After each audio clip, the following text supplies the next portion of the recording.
Magandang umaga sa lahat. Ito po ngayon ang aking mga kambing na salukuyang nakasilong sila dahil may ulan ngayon sa labas.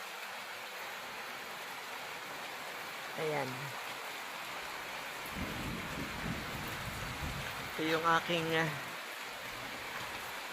kulungan niya. Merong bato doon na naglalaro sila doon pagka mainit. Ito naman yung loob ng kulungan natin. Ayan. So, meron tayong ilang pirasong kambing. 2, 3, 4, 5, 6, 7, 8, 9, 10, 11, 12, 13, 14. Ayan, 15.